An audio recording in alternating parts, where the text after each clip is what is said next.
pelviana, ¿ya? Estructura ósea de la región pelviana. Tengo entendido que el día domingo, el día lunes, desarrollaron el tema relacionado a cavidad abdominal posterior, riñones y vías urinarias, ¿verdad? Riñones Estuvimos nomás. adelantados, me parece. Hemos acelerado. Según el cronograma, estamos entonces en ese nivel. ¿Ya? Bien.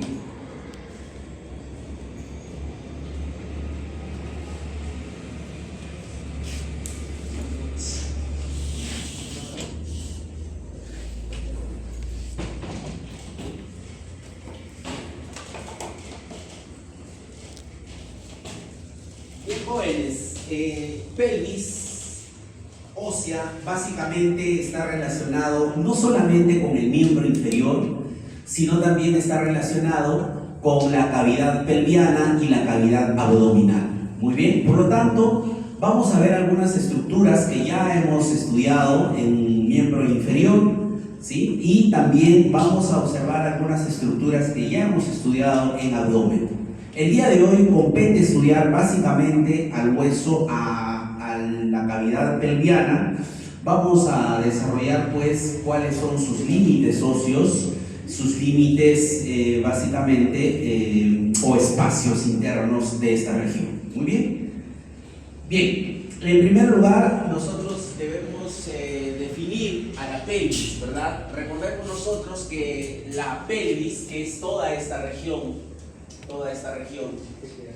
básicamente está relacionada con la cavidad abdominal, ¿no? En la parte superior, y en la parte inferior está relacionada con el periné y está relacionada con los miembros inferiores. Muy bien. Recordemos nosotros que la pelvis, ¿no? Básicamente se va a clasificarse anatómicamente en una pelvis superior, ¿ya? Conocida en este caso también como una pelvis mayor o pelvis falsa, ¿no? La pelvis falsa. ¿Por qué le llaman pelvis mayor? Porque obviamente, ¿no? Alberga un gran espacio y está relacionado básicamente con la cavidad abdominal. Quiere decir que los órganos de la cavidad abdominal se proyectan a esta parte de la pelvis mayor o pelvis falsa, ¿no? Sus límites óseos básicamente tienen que ver con la cresta ilíaca, ¿ya? La cresta ilíaca, la cara anterior de dicha cresta ilíaca, muy bien, y básicamente esta pues está ocupando la mayor parte de esta pelvis, ¿no? De la región pélvica propiamente dicha. Se continúa, en este caso, se comunica con la pelvis inferior o la pelvis verdadera o pelvis menor, sin un límite, en este caso estructural. Quiere decir que no hay una membrana, no hay una estructura que separa ambas pelvis. Tampoco hay una membrana, no hay una estructura que separa la pelvis, en este caso mayor, de la cavidad abdominal. Muy bien. Pero recordemos nosotros en este caso que la pelvis mayor o esta pelvis falsa se va pues comunicarse a través de este estrecho, ¿no? Le llaman el estrecho superior. Muy bien. Este límite superior que básicamente continúa con la pelvis verdadera o la pelvis menor, que tiene la forma básicamente de una, si se quiere decir, de un recipiente hondo, cuyo recipiente hondo pues no está de manera vertical, ¿no? Tiene pues una orientación en el espacio de atrás hacia arriba, ¿no? En este caso vemos nosotros que la angulación de esta pelvis verdadera o pelvis menor tiene una angulación en relación pues a la línea media, ¿no? Es esta pelvis verdadera o esta pelvis menor la que contiene pues básicamente estructuras anatómicas como es el aparato reproductor masculino, femenino. También esta pelvis verdadera o menor es la que contiene las porciones finales del sistema urinario, del sistema digestivo, Y es esta pelvis menor o verdadera la que se va a contactar o limitar con el périneo, ¿no? Con el périneo. Muy bien, justamente vamos a luego definir qué es el périneo. Justamente es la parte inferior de esta cavidad, ¿sí?, pélvica verdadera, ¿no? La parte inferior. Quiere decir que el périneo básicamente se encuentra en la parte inferior del piso pélvico, ¿no? Toda esta región del périneo, que lo vamos a ver, ¿no?, probablemente en otra clase. Muy bien, entonces ahí nosotros tenemos, ¿sí?, básicamente esas dos regiones, ya conocidas como pelvis mayor, pelvis falsa, y la pelvis verdadera o pelvis menor. Bien, ¿qué es la cavidad pélvica? La cavidad pélvica es toda esa, es decir, pelvis falsa y pelvis verdadera. Muy bien, toda esta viene a ser la cavidad pélvica. La pelvis verdadera es esta en sí porque contiene, como ya lo hemos mencionado, órganos importantes, ¿no? Sobre todo las vías urinarias, ¿sí? Y estamos hablando de las vías digestivas, finales de estas vías digestivas, y también contiene órganos reproductores, ¿no? Tanto masculino como femenino. Muy bien. Sin embargo, repito de nuevo, es necesario conocer también otra región muy aparte de esta pelvis. Estamos refiriéndonos al périneo.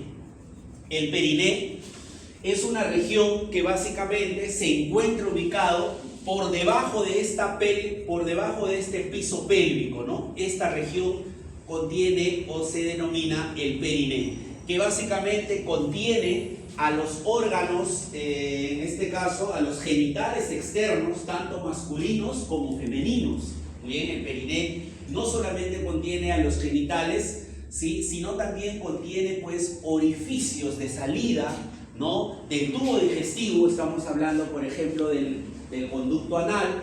Estamos hablando también de conducto, como es el canal, el orificio vaginal, por ejemplo, ¿no?, el cual se conecta con esta pelvis con el peroneo. Lo mismo sucede con la uretra, tanto la uretra peniana, en este caso, la uretra, en este caso femenina, también, ¿no?, que se encuentra justamente, ¿no?, limitando en el périneo, se encuentra en el périneo, ¿ya? El périneo, por lo tanto, es una región que permite esa comunicación entre la pelvis menor o verdadera y esta región, ¿no?, llamada périneo. Muy bien. Ahora debemos entender, jóvenes, algunos aspectos importantes. ¿Cuáles son las funciones justamente pues de esta cavidad pélvica, ¿no? ¿Cuál es la función de esa cavidad pélvica? La función básica de esa cavidad pélvica, ¿no?, consiste en albergar, en contener, ¿no?, estructuras importantes, pero no solamente contiene, no solamente alberga, sino también sostiene, ¿no? Por lo tanto, recuerden ustedes, la vejiga se sostiene sobre el piso pélvico, ¿no? Por lo tanto, sirve de sostén no solamente a la vejiga, sirve en este caso de sostén a la uretra, tanto masculina como femenina, ¿no? Sirve en este caso de apoyo y obviamente contiene al conducto anal, ¿sí?, al recto, ¿no?, aparatos reproductores, ¿no? O en el caso de la mujer, por ejemplo, nosotros observamos acá al útero, vamos a observar nosotros a las trompas de falopio, vamos a encontrar nosotros a los ovarios. En el caso de los varones, perdón, este es en mujeres, ¿verdad?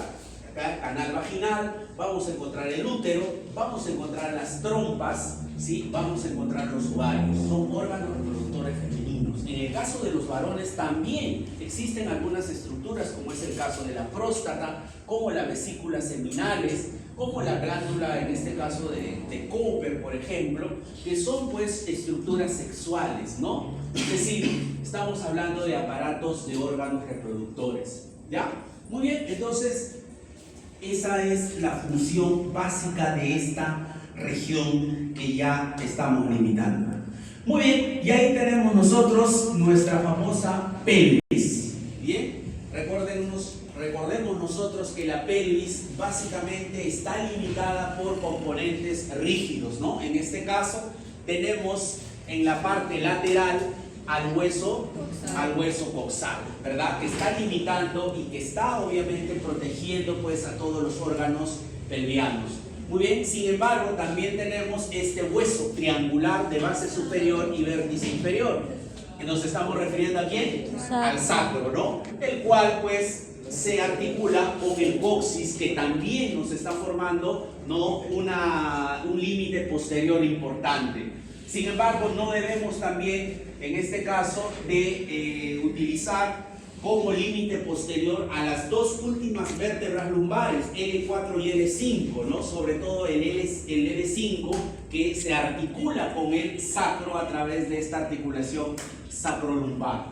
Muy bien, y recordemos nosotros también la articulación entre sacro y en este caso el hueso coxal, ¿no? Una articulación sacroiliaca, iliaco-sacra. Muy bien, pero además recordemos nosotros la articulación que se genera entre los dos huesos coxales a través de sus diferentes ramas, en este caso púbicas, para generar y cerrar ese circuito pelviano muy importante en la anatomía del ser humano. Muy bien, entonces debemos recordar algunas estructuras importantes que ya nosotros lo hemos estudiado. Por ejemplo, ¿no? ¿Qué es lo que yo debo recordar? El arco del pubis, por ejemplo, es algo muy importante. Vamos a observar los ligamentos, ¿sí?, que sostienen y que fortalecen las articulaciones de la pelvis, ligamentos. Vamos a ver las articulaciones que se producen entre esos huesos. Vamos a observar algunos puntos anatómicos importantes que son importantes, por ejemplo, para la pelvimetría, ¿no?, que en obstetricia y en clínica no acontece sobre todo su importancia. Bien, recordemos en primer lugar el componente del hueso coxal. Recuerde que el hueso coxal es la fusión básicamente de tres huesos independientes, ¿no?, que al final después del nacimiento, ya cuando uno va llegando a la vida adulta, se logran totalmente fusionar esos tres huesos independientes, que no son otra cosa que el ilio, parte superior más desarrollada del hueso coxal, muy bien, el isquio, parte posterior, ¿no?, de este hueso coxal, y el hueso pubis, que es la parte anterior de este hueso coxal, ¿no? Los tres básicamente se fusionan, su punto, su eje, en este caso central, en los cuales convergen justamente sus limitantes, corresponde pues a esta estructura conocida como, ¿cómo se llama? El acetábulo, ¿no? El acetábulo. Muy bien, por lo tanto, vamos a observar también que justamente principalmente el isquio y el pubis van a limitar un orificio, ¿no? Este orificio conocido como el agujero obturador, que lo vamos a mencionar a continuación. Muy bien, entonces tenemos básicamente en el ilio, ¿qué me interesa? Por ejemplo, la línea arqueada. Ya vamos a ver que en la línea arqueada nos interesan las espinas ilíacas, anterosuperiores, anteroinferiores, posterosuperiores, posteriores, ¿no? En el isquio, profesor, ¿qué cosa nos interesa? Esta espina. ¿Cómo se llama esta espina? La espina ciática, que dicho sea de paso, en el Gray que estaba leyendo recién, dice espina ciática, perdón, isquiática, ¿no? Debe cambiar, se llama espina ciática, mucho cuidado, ¿ya? Y está con ese nombre, ¿no? Es la espina ciática. Y tenemos también la tuberosidad isquiática, ¿no? En este caso en el isquio. En el pubis debemos recordar sobre todo la línea pectínea, que no se ve acá, pero lo vamos a observar, ¿ya? Entonces esos son puntos estratégicos, puntos importantes, ¿sí?, de algo que ya habíamos estudiado. Por ejemplo, acá tenemos la estructura del hueso coxal, ¿no? Vemos nosotros en el ilio, por ejemplo, vemos la cresta ilíaca, ya en su vista interna, ya vista medial, perdón, esta es una vista medial, ¿no? Vemos la cresta ilíaca. En una vista posterior vemos pues justamente esta cresta ilíaca, el cual presenta principalmente pues no hacia anterior, presenta la famosa espina ilíaca anterosuperior y la espina ilíaca anteroinferior. En la espina ilíaca anterosuperior, ¿quién se origina? ¿Alguien me podría decir? Miembro inferior. La espina ilíaca. Pregunta de examen, ¿no? Debería. Anótalo disimuladamente. Muy bien. Tenemos también la espina ilíaca anteroinferior, muy bien. Tenemos la espina ilíaca posterior-superior y la posterior-inferior. Muy bien, me interesa recordar este punto importante que es, ¿no? La espina ilíaca, acá dice isquiática, debe decir espina ilíaca, en este caso espina ciática. Esta espina ciática en el borde posterior nos limita pues dos concavidades. Esta viene a ser, ¿cómo se denomina esto, chicos? La escotadura ciática mayor, y esta viene a ser la escotadura ciática menor, ¿no? Escotadura ciática menor, que tenemos que tener en cuenta ello. Muy bien, pero en esta vista medial me interesa algo muy importante, porque lo otro ya lo hemos estudiado nosotros, el miembro inferior. Me interesa esta estructura. ¿Con qué nombre se conoce esta estructura, chicos? Lo vamos a ver acá. Tiene un nombre, puede ser esto de acá, toda esta es la famosa cresta anterior. Esta cresta anterior, que tiene diferentes nombres, ahora lo vamos a conocer. Esta cresta, ya, ilíaca, va a limitarnos justamente la parte superior de la pelvis, es decir, ¿qué pelvis estamos hablando de esta región? ¿Toda esta región qué pelvis es? Pelvis falsa. Pelvis falsa, con esta pelvis verdadera. Por lo tanto, de posterior hacia anterior tenemos, por ejemplo, la línea arqueada, ¿no? Esta es la famosa línea arqueada. Y hacia adelante tenemos la línea pectínea o el famoso pecten, ¿ya? El famoso pecten. Muy bien, entonces, y hacia anterior tenemos el tubérculo del pubis, ¿no? Acá tenemos el tubérculo del pubis. Y la cresta del pubis también. Cresta del pubis, y la prominencia más resaltante viene a ser el tubérculo del pubis. ¿Por qué señalo estos puntos, mis queridos jóvenes? Porque son puntos límites importantes, ¿no? Como ya le dijimos, que limita pelvis verdadera hacia abajo, pelvis falsa hacia arriba. ¿Ya? Vamos ahora a ahondar en ello. Muy bien, y luego tenemos nosotros también algunas estructuras, como habíamos visto, la tuberosidad isquiática, por ejemplo, un punto muy importante, sobre todo pues de sostén, ¿no? En el ser humano, tuberosidad isquiática. Vemos la rama del isquion, ¿no? Rama del isquion y la rama del pubis, ¿no? Que van a fusionarse y van a generar también un límite importante en pelvimetría. Ya, no te olvides. Recuerde que el pubis tiene dos ramas, una rama superior y una rama inferior. Muy bien, acá lo vamos a ver, acá lo vamos a ver mejor en esta vista, ¿no? Esta es la rama inferior y esta es la rama superior. Muy bien, ahora en la práctica ustedes van a enseñarle a su docente, le van a decir cuál es la posición de estos huesos coxales en el espacio, ¿ya? No es vertical del todo, sino es, en este caso, antero, tiene una angulación, ¿no? Es básicamente una angulación anterior, ¿ya? Entonces eso es importante que podamos recordar en ese aspecto. El sacro y el coxis también son dos huesos que limitan sobre todo la pared posterior de esta región de la pelvis. Vamos a ver pues a la vértebra lumbar L5, que juega un rol muy importante también, ¿ya? Sobre todo por esta estructura. ¿Cómo se llama esta estructura? Se llama promontorio, ¿no? Básicamente el borde inferior del cuerpo de la L5 con el borde superior de este hueso sacro están conformando justamente el famoso promontorio, un punto muy importante que no debes olvidar. Recordemos que el sacro tiene forma de una pirámide o de un hueso triangular de base superior y vértice inferior.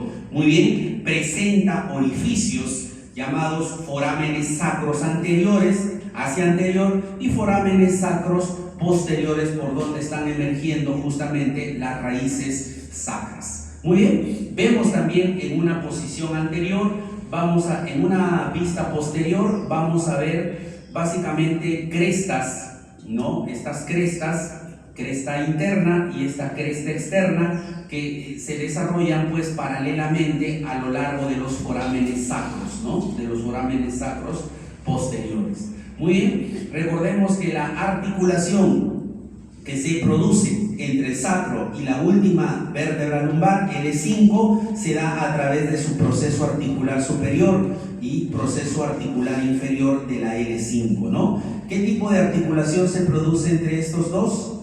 ¿Qué tipo de articulación es esa? Articulación lumbo-sacra. ¿Pero qué tipo en este caso? A ver. Cigapo-fisiaria, ¿no? Cigapo-fisiaria. Ahora lo vamos a ver. Muy bien, acá tenemos nosotros también la articulación sacrocoxiquia, el hueso coxis, que también es un hueso, ¿no?, de forma triangular. Recordemos nosotros, de base superior y vértice inferior, presenta dos astas superiores, los cuales contienen sus carillas articulares para el hueso sacro. El coxis, que es el huesito de la alegría, es muy importante, sobre todo porque ese hueso coxis muchas veces nos determina, sobre todo la articulación entre el hueso sacro y coxis, nos va a determinar la flexibilidad que tiene este hueso coxis, porque si es muy rígido no va a permitir, ¿no?, en este caso el parto normal, ¿no? Si esa coxis tiene una articulación con el sacro y el cual es bastante flexible, esa va a permitir un parto normal, ¿no?, un parto que se proyecta en este caso para sin ningún detalle, ¿no?, sin ningún detalle, sobre todo, ¿no?, en las distocias que se producen pues en los partos, ¿ya? Entonces, muy importante el hueso coxis. Tenemos nosotros también sus carillas articulares, vista de lateral, en una vista lateral observamos nosotros la superficie articular para el coxal, para el hueso coxis, en este caso, perdón, para la superficie articular para el hueso coxal, que tiene la forma de una letra L. Lo mismo también esta superficie articular en el hueso coxal tiene forma de letra L. Muy bien. Y esa articulación pues que es muy importante, sobre todo para la estructura, ¿no?, de estos dos huesos. Muy bien, no se olviden de las alas del sacro, que también están formando en este caso el límite de la pelvis superior falsa del límite de la pelvis inferior verdadera. Muy bien, sin embargo debemos recordar, jóvenes, que estas articulaciones ya están protegidas por ligamentos. ¿Qué ligamentos, profesor, me interesa conocer? Por ejemplo, hay un ligamento importantísimo que en este caso se discurre a lo largo de los cuerpos de las vértebras. En la cara anterior tenemos el ligamento longitudinal anterior, que llega obviamente, ¿no?, a sostener esta articulación, ¿no?, entre la vértebra lumbar y en este caso el hueso sacro, ¿no? No te olvides del ligamento longitudinal anterior. Muy bien, pero hay dos ligamentos importantes: el ligamento iliolumbar, que sostiene obviamente la articulación, ligamento iliolumbar, hueso ilíaco, y hueso lumbar, ¿no?, en este caso lumbar, vértebra lumbar. Muy bien, y luego tenemos nosotros al ligamento lumbosacro, ¿no? Lo mismo, ¿no?, vértebra lumbar, y en este caso tenemos al mismo hueso sacro. Muy bien, entonces tenemos dos ligamentos importantes. Ojo, el ligamento lumbosacro, ¿ya?, y el ligamento iliolumbar. Muy bien, sin embargo tenemos también el ligamento sacroiliaco anterior. Observen el ligamento sacroiliaco anterior, que lo vamos a ver más adelante, el ligamento sacroiliaco anterior. Muy bien, entonces estos ligamentos, sobre todo el ligamento iliolumbar y el ligamento lumbosacro, son muy importantes, sobre todo para sostener la articulación sacrocoxal, ¿ya? Sacrocoxal. Muy bien, luego tenemos nosotros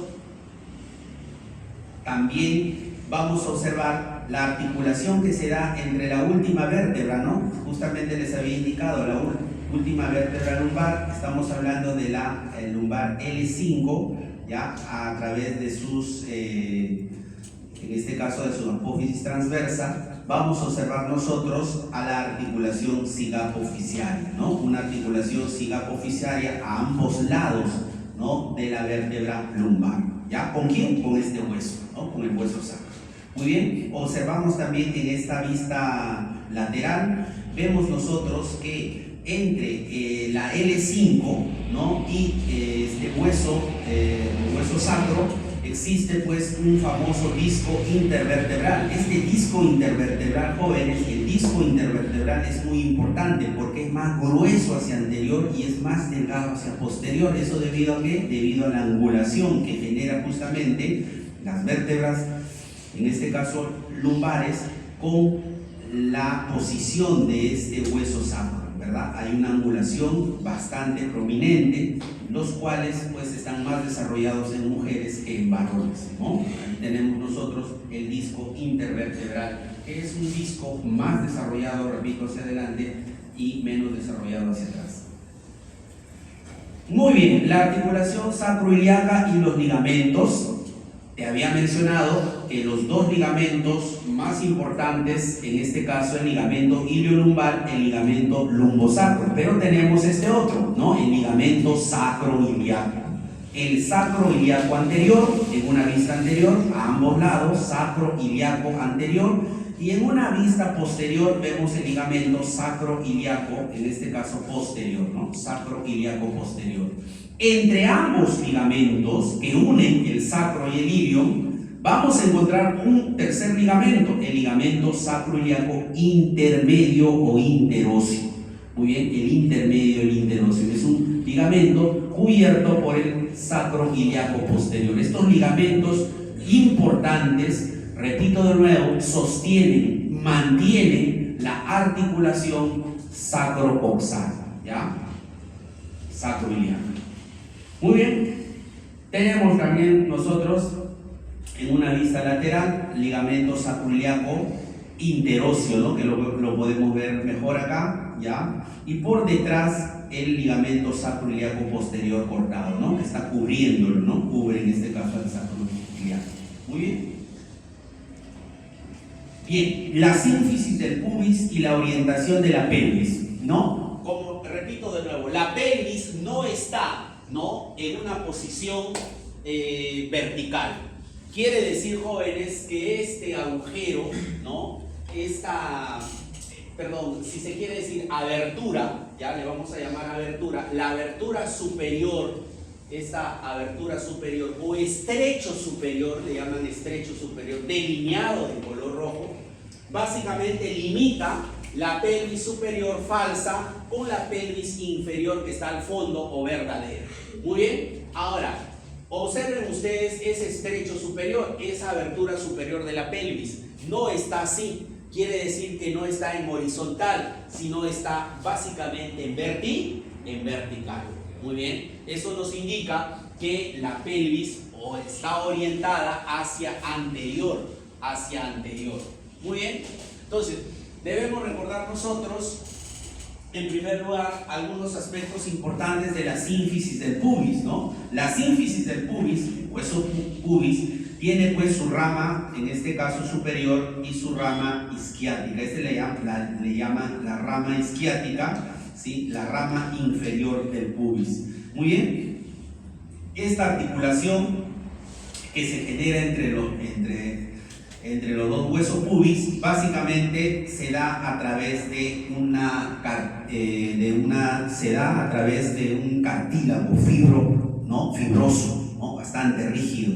Muy bien, este cartílago fibroso, el cual representa básicamente pues la sínfisis del pubis, ¿no? Esta sínfisis del pubis básicamente está también complementada en su articulación, complementa su articulación estos ligamentos superior de la pubis, ligamento superior del pubis, y tenemos nosotros el ligamento arqueado del pubis o ligamento inferior del pubis. Muy bien, este ligamento arqueado del pubis nos va a generar una angulación, ¿no?, que lo vamos a estudiar más adelante, ¿ya? Entonces no se olviden de estos dos ligamentos que sostienen la articulación, que fortalece la articulación, ligamento superior del pubis y el ligamento arqueado del pubis. Muy bien, dicho eso, vamos a observar nosotros ahora justamente cómo es que este estrecho superior de la pelvis, o conocido como la abertura superior de la pelvis, tiene una orientación hacia anterior. ¿Y eso debido a qué? Debido a que en el espacio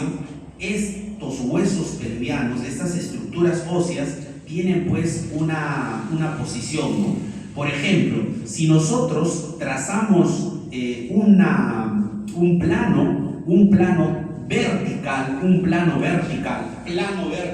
este es un plano vertical, ese plano vertical está, ¿no?, en contacto con las espinas ilíacas anterosuperiores, ¿no?, y está en contacto con el tubérculo de la pubis, tubérculo del pubis. Por lo tanto, si nosotros posicionamos a este huesos, ¿no?, a estos dos huesos coxales de esa manera, nos vamos a dar cuenta pues que esa es la posición en el espacio. Por lo tanto, vamos a observar también la posición de la abertura superior de la pelvis o el estrecho superior, ¿no?, que es básicamente vertical, no totalmente vertical, pero ligeramente vertical. Muy bien, entonces la orientación de la pelvis en posición anatómica es muy importante. Muy importante también, profesor, entender básicamente, ¿no?, el arco púbico. ¿Qué es el arco púbico? Justamente nosotros lo habíamos denotado anteriormente, el arco púbico que se genera entre la rama inferior del pubis, las dos ramas inferiores del pubis, los cuales me van a generar pues una angulación, ¿no?, formado básicamente por ligamento arqueado del pubis. Muy bien, esto nos forma justamente este arco púbico que en los varones efectivamente llega de 50 a 60 grados, es decir, es más agudo, es más estrecho, observen cómo es, mientras que en las mujeres es muy importante esta angulación porque permite el canal del parto natural. Muy bien, de 80 a 85 hasta 90, ¿no? Son básicamente arcos púbicos ideales, ¿no? Sobre todo si es más de 85, ideal, promueve en este caso el parto natural. Muy bien, recordemos también, jóvenes, la abertura superior en este caso. Esta abertura superior recibe el nombre de... ¿Cómo se llama esta abertura superior? ¿Perdón?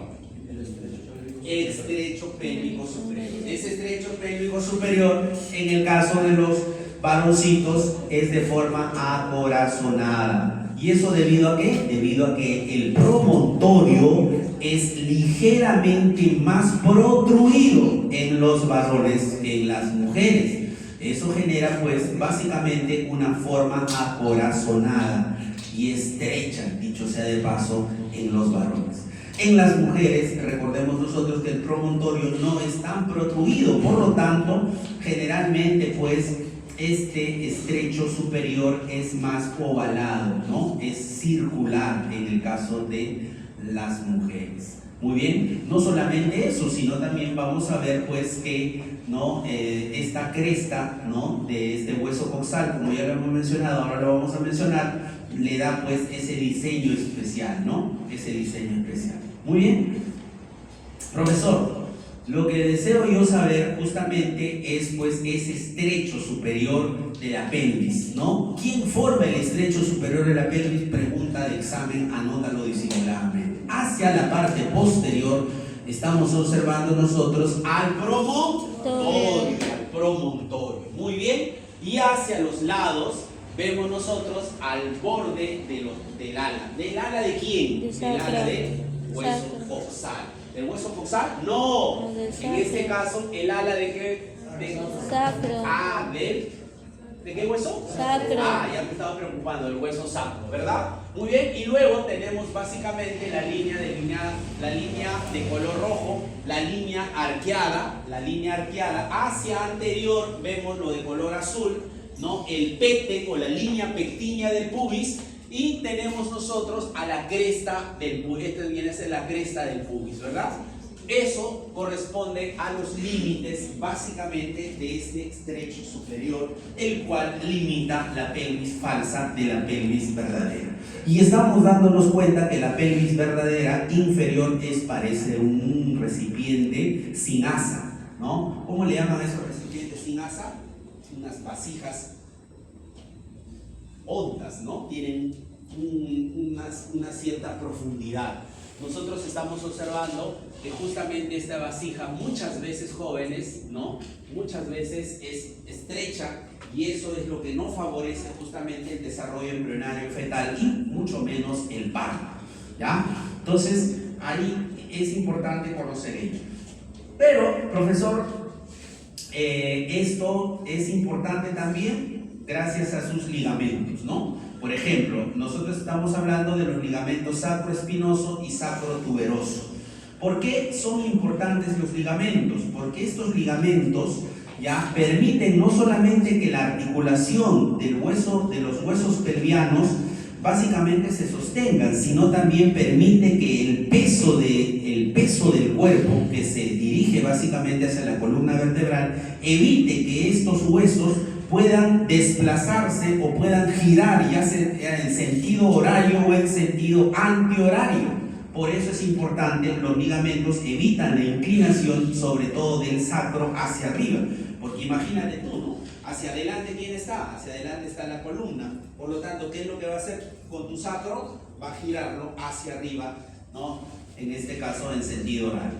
¿Ya? Por eso es importante estos ligamentos. ¿Qué ligamento, profesor? El ligamento sacroespinoso. Ya te imaginarás por qué le llaman sacroespinoso, porque se origina, en este caso, en el sacro, ya, sobre todo en las crestas, ya, del sacro, y van a insertarse en la espina ciática, Este ligamento sacroespinoso, mis queridos muchachos, este ligamento sacroespinoso me va a limitar un espacio, ojo, esta es una vista medial, me va a limitar un espacio superior, un foramen superior. Este agujero, foramen isquiático mayor, se le llama el foramen isquiático mayor. Y por debajo me va a limitar un foramen isquiático menor.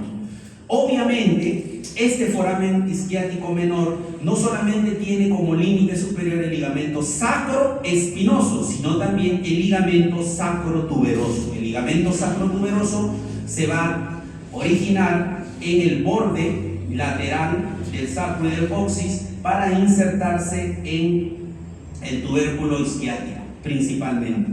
¿Ya? Este sacrotuberoso, por lo tanto, forma el límite inferior del foramen isquiático menor. Entonces, el foramen isquiático, ¿no?, es uno solo, el cual está dividido, ¿ya? Recuerden que este foramen isquiático, ¿no?, tiene una parte ósea, pero tiene una parte ligamentosa. La parte ligamentosa, en su parte inferior, lo forma el ligamento sacrotuberoso. Pero este foramen isquiático se divide en un mayor y en un menor por el ligamento sacroespinoso. ¿Por qué son importantes estos forámenes? Porque por esos forámenes van a pasar estructuras vasculonerviosas importantes, no solamente de la pelvis hacia el miembro inferior, sino de la pelvis hacia el perineo, ¿ya? Entonces, importante, en una vista lateral podemos ver también al ligamento sacroespinoso y podemos observar también, en este caso, al ligamento sacrotuberoso, ¿no? El sacrotuberoso, que es este de acá, sacrotuberoso, ¿ya? Foramen isquiático mayor, foramen isquiático menor. Bien, pero no solamente en este caso los ligamentos me forman estas estructuras importantes, sino también el límite de la pared lateral de la pelvis nos está formando dos músculos importantes. ¿Cuáles son esos dos músculos importantes que no debes olvidar? El obturador interno y el piriforme. Como tú ves, el piriforme tiene forma piramidal, ya, y el hueso, el músculo obturador interno, básicamente está pues obturando el agujero obturador, ¿no? Pero recordemos nosotros que este músculo obturador interno, si bien es cierto se origina en los bordes del orificio obturador, este va a ingresar por este orificio. ¿Cómo se llama este? El foramen isquiático menor. ¿Hacia dónde? Hacia la región del glúteo. Quiere decir que básicamente su tendón se dirige hacia en este caso se dirige hacia la región glútea, ¿no?, atravesando este foramen isquiático menor. Muy bien, recordemos nosotros que el obturador interno básicamente se origina en la pared anterolateral de la pelvis verdadera, ¿ya? Entonces, en la pared anterolateral de la pelvis verdadera, ¿no? En este caso, alrededor de la membrana obturatriz, ¿ya? Muy bien, ¿y dónde se va a insertarse? Se va a insertarse en el trocánter menor del fémur, trocánter, en este caso mayor del fémur, ¿no? ¿no? Atraviesa en este caso el foramen isquiático menor para luego ingresar a la región glútea y en este caso insertarse en el trocánter mayor del fémur. Muy bien, recordemos nosotros que está inervado por el S1, ramos de S1 y S2, y su principal función es la lateralidad, rotación lateral en la articulación de la cadera. Muy bien, en el caso del piriforme, recordemos nosotros que el músculo piriforme se está originando en la superficie anterior del sacro, principalmente, y donde se va a insertarse en el trocánter mayor del fémur. Este va a atravesar el orificio o en este caso isquiático mayor, ¿no? El foramen isquiático mayor, para dirigirse también al trocánter mayor. Muy bien, está inervado por S1 y S2. ¿Ya? Me parece que les dije que el obturador interno está inervado por S1 y S2. No, es por L5 y S1. Mucho cuidado. L5 y S1 obturador interno, mientras que el piriforme por S1 y S2. ¿Cuál es la función de este piriforme? También lateralidad, en este caso externa, ya de la articulación de la cadera. Muy bien, entonces tenemos dos músculos importantes que limitan la pared lateral de la pelvis. No te olvides de estos dos músculos y de esos dos ligamentos, ¿no? Que limitan justamente los forámenes isquiáticos. Muy bien, observemos nosotros las estructuras importantes que atraviesan por esos forámenes. ¿Qué foramen es? Todo esto que estoy designando, ¿qué foramen? Isquiático mayor. ¿Y que estábamos acá? El isquiático menor. Estos dos ligamentos, este ligamento es quien limita, en este caso, el isquiático mayor y el isquiático menor.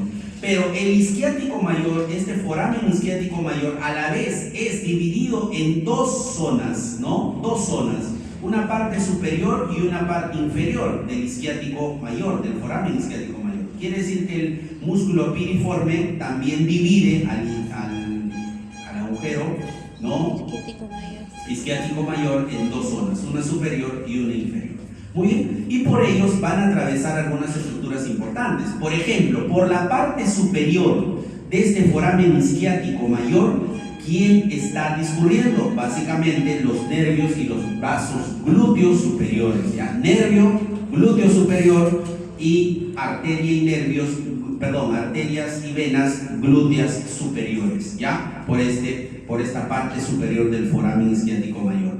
Y por la parte inferior del isquiático, ¿ya? Del isquiático mayor, vamos a observar básicamente el nervio ciático, ¿no? El nervio y vasos glúteos inferiores, ¿ya? Porque parto por la parte inferior, glúteos inferiores, y el nervio cutáneo femoral posterior y el músculo, ¿no? Cuadrado femoral, ¿ya? Entonces, estamos hablando de los nervios, ¿ya? Nervios cutáneo femoral posterior y el nervio del músculo cuadrado femoral. Ojo, mucho cuidado, ¿ya? Entonces, acá vemos nosotros por este foramen inferior, ¿no? De este foramen isquiático mayor.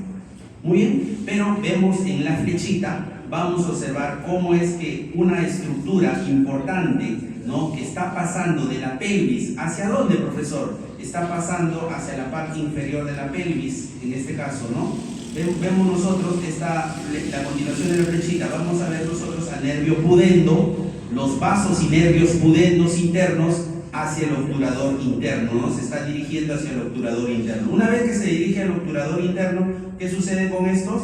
Justamente pues van a llegar a la membrana obturatriz para atravesar el ictus. Muy bien, sin embargo tenemos también el músculo obturador interno. En este foramen isquiático menor nosotros vamos a ver al músculo obturador interno, ¿no? El cual se encuentra básicamente, ¿no? Discurriendo por ese tramo, ¿ya? Es decir, su tendón, ¿no? Se está discurriendo por ese foramen. Observen por favor, este es el músculo obturador interno, el cual atraviesa ese foramen isquiático menor, ¿ya? Se va hacia la región glútea, ¿ya? Y tenemos básicamente el conducto obturador, ¿ya?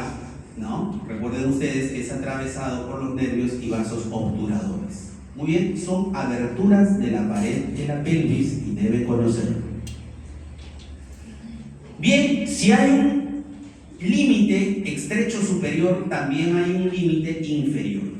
¿Ya? En este caso estamos observando que esta abertura inferior de la pelvis, ¿no?, va a limitar justamente la pelvis verdadera que tenemos acá, pelvis verdadera, ¿con quién? Con el periné ya está por acá, ¿no? Entonces acá tenemos nosotros, mis brazos representan el periné, ¿no? Este es el piso pélvico y hacia el otro lado encontramos a la pelvis verdadera. Muy bien, ¿cuál es el límite, profesor, en este caso de esa abertura inferior de la pelvis? En este caso, nosotros recordamos en primer lugar al arco del pubis, ¿no? Este es el arco del pubis. Vamos a observar nosotros, por lo tanto, el arco del pubis como su límite superior, ¿no? En este límite anterior, perdón. Muy bien, y luego vemos el borde posterior de estos ligamentos. ¿De qué ligamento? Del ligamento sacrotuberoso. Sacrotuberoso, ¿ya? Entonces, estamos viendo los bordes posteriores, bordes anteriores de este ligamento sacrotuberoso y estamos observando también, ¿no?, el extremo inferior del hueso coxis. Muy bien, entonces esos son los límites de esta abertura inferior o estrecho inferior de la pelvis. Muy bien, recuerden ustedes ese límite importante en su comunicación con el pene. Muy bien, entonces ahí tenemos nosotros conceptos prácticos, la pelvimetría. Os invito a cada uno a que pueda estudiar la pelvimetría, que es muy importante. ¿Por qué?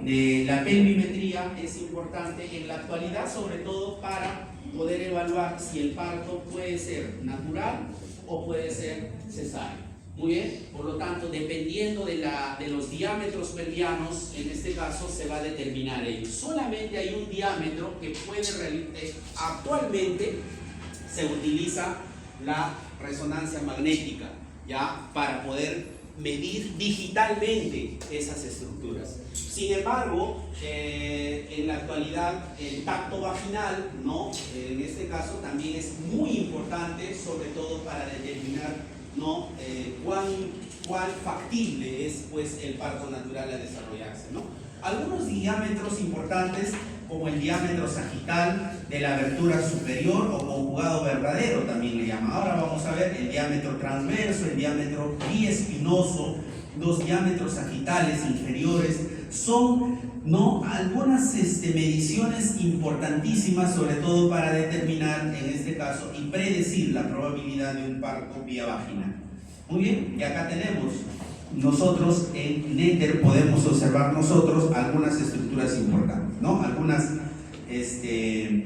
mediciones importantes, ¿ya? Por ejemplo, ¿no?, nosotros estamos viendo en una vista lateral el diámetro verdadero conjugado. Este diámetro verdadero conjugado, ¿de dónde va? ¿De dónde a dónde va el diámetro verdadero conjugado? Va desde el promontorio, ¿hacia dónde? Hacia el borde superior, en este caso del pubis, ¿verdad? ¿Cuánto es en promedio? 11 centímetros, ¿no? En promedio es el diámetro verdadero conjugado. Muy bien. Sin embargo, tenemos también este otro diámetro, es el diagonal conjugado. El diagonal conjugado, en este caso, ¿de dónde a dónde se traza? Del promontorio hacia el borde inferior. ¿De dónde? Borde inferior, en este caso, del hueso. Del pubis, ¿ya? ¿Y cuánto es esto? Aproximadamente 10, varía, que es el más importante, ¿ya? De 10 a 10.5 hasta 12.5. Muy bien, es más, ¿no? Es decir, hasta 12.5. Muy bien. Tenemos también nosotros el diámetro antero-posterior. Este diámetro antero-posterior también es importantísimo. ¿Por qué? Porque justamente por ahí es donde la cabeza del feto va a poder, en este caso, y es una de las partes más importantes, ¿no? Como les decía, este diámetro antero-posterior, ¿no?, es la abertura exterior hacia la pelvis, ¿no? Y mide básicamente 9.5 a 11.5. ¿De dónde a dónde se traza? Obviamente del extremo del coxis hacia el borde inferior del pubis, ¿no? Ese es el diámetro antero-posterior de la abertura inferior de la pelvis. Muy bien, recordemos nosotros entonces, número 1, este de acá, ¿cómo se llama? El conjugado diagonal, ¿ya? Del promontorio hacia el borde superior del pubis. ¿Cuánto mide aproximadamente? 12 centímetros en este caso, ¿ya? Luego tenemos el diámetro transverso. El diámetro transverso viene a ser el diámetro más amplio, en este caso, midiendo los bordes, ¿no? Los bordes internos, como lo habíamos comentado, ¿ya? Del ala del coxal, ¿verdad? En este caso, ¿cuánto mide? 13 centímetros en promedio. 13 centímetros en promedio. Muy bien. Y luego tenemos también un diámetro oblicuo. El diámetro oblicuo básicamente está midiendo, ¿no? La articulación, el ala del sacro, en la articulación con el hueso coxal. Vamos a medir hasta esta espina ciática, ¿ya? ¿Cuánto mide? 12.5. Esos 3 diámetros son los famosos diámetros de la pelvis, ¿ya? Diámetros de la pelvis, que en el caso de los varones es mucho menor. Acá nosotros tenemos una pelvis del varón, como le dijimos, estructuralmente, cuyos diámetros son menores, ¿no? Son menores. ¿Por qué? Porque el hueso de la pelvis en un varón generalmente es más largo, poco paralelo. Por ejemplo, acá nosotros tenemos el paralelismo de este hueso sacro, ¿no? El hueso sacro, por ejemplo, es más cóncavo en el caso de la mujer y en el caso del varón es más recto, ¿no? Es más recto. También debemos ver que vamos a observar nosotros que estos diámetros en general pues son más pequeños en ellos, ¿ya?